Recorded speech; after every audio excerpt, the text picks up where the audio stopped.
In today's world, just building bigger digital walls around your company isn't going to cut it. The smartest defense is actually a proactive offense. You have to find your own weaknesses before the bad guys do. And that's exactly what we're breaking down today, a practical guide to testing your digital defenses. So let's just start with the one question that really matters. If a skilled attacker decided, you know what, today's the day I'm going after your company, what would they find? And listen, this isn't just some tech nerd question. This is a fundamental business risk. Answering it before they ask is how you stop a small problem from becoming a front-page disaster. All right, here's how we're going to tackle this. We're going to build a modern defense strategy from the ground up, layer by layer. We'll start with the big picture challenge, then get into automated scanning, then simulating a real attack with human experts, and finally, we'll talk about the wild world of crowdsourced security. Then, we'll pull it all together. Sound good? Let's jump in. I mean, just think about it for a second. Your company's digital footprint is huge now, right? You've got stuff in the cloud, mobile apps, all these APIs connecting everything, not to mention everyone working from everywhere. Every single one of those is a potential door for an attacker. So to stay ahead, security pros rely on 3 key ways to find those weak spots first. Okay, let's talk about our first layer. This is the foundation, the absolute starting point for any serious security program. It's called vulnerability management. And really, it's all about getting a wide, consistent look at your entire digital world so you know where you might be exposed. So what does that actually mean? Well, at its heart, vulnerability management is this relentless, automated process. Just picture these scanners constantly sweeping across your entire network, every laptop, every server, every application, and they're checking everything against this massive, constantly updated library of known security flaws. The 2 big words here are continuous and automated. It's always on and it's always watching. And honestly, this is the perfect way to think about it. It's like getting a satellite photo of your entire digital territory. It's not trying to pick the locks on any doors just yet. Its job is to map out every single building, every road, and every potential way in, giving you this amazing, high-level map of all your potential risks. And what these scans find is really the low-hanging fruit for hackers. We're talking about stuff like a server that's missing a critical security patch. That's basically an unlocked window. Or, default passwords that nobody ever bothered to change. Simple system misconfigurations. It's these basic security hygiene issues that, believe it or not, often lead to the most catastrophic breaches.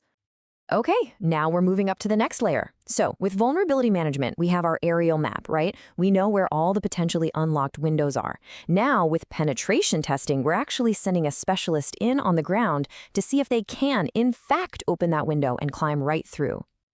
This is what it all comes down to. A penetration test, or a pen test for short, is designed to answer this exact question.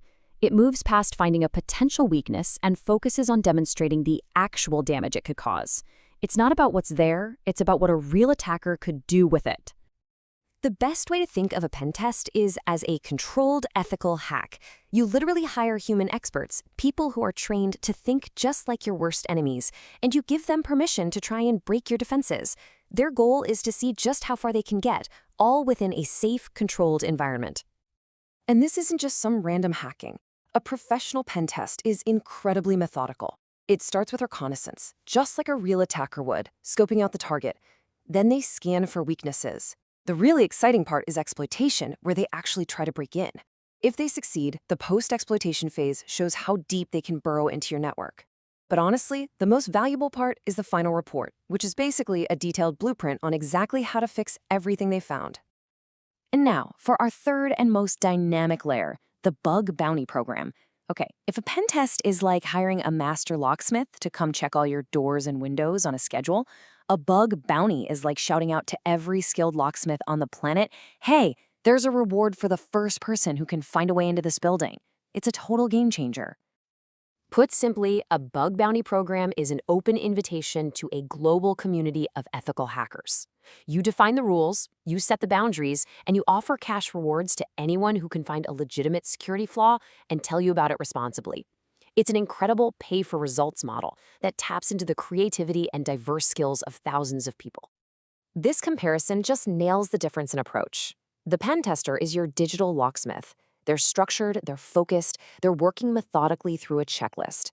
The bug bounty program, though, that's the open house. You're inviting this huge, diverse, unpredictable crowd to poke and prod in ways you'd never even think of. And that creativity is its superpower, finding those weird, unconventional flaws that a more structured test might completely miss.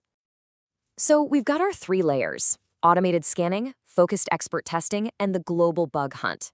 Now, here's the most important part. This is never an either-or situation.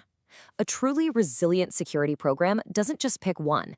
It intelligently weaves all 3 together to create a defense that is both incredibly broad and incredibly deep. This table really pulls it all together nicely. You see, vulnerability management gives you that continuous breadth you need for basic security hygiene. Pen testing gives you focused episodic depth, which is perfect for validating critical systems or meeting compliance rules. And then bug bounties give you that continuous but unpredictable coverage that's ideal for your most important public-facing applications. See how they all have a unique job to do? And that really leads us to the most powerful idea of all. Look, a lot of security work is driven by compliance, ticking boxes on a checklist to satisfy an auditor, and that tells you what should be secure, at least on paper. But real security, true resilience, isn't on paper, it's proven under fire. Pen tests and bug bounties, they show you what is actually secure when someone is trying to break in. So I'll just leave you with this one thought to chew on. When you think about your own organization's security, ask yourself this question: are we just checking boxes to be compliant, or is our program truly battle-tested? Because in the world we live in today, the difference between those two is everything.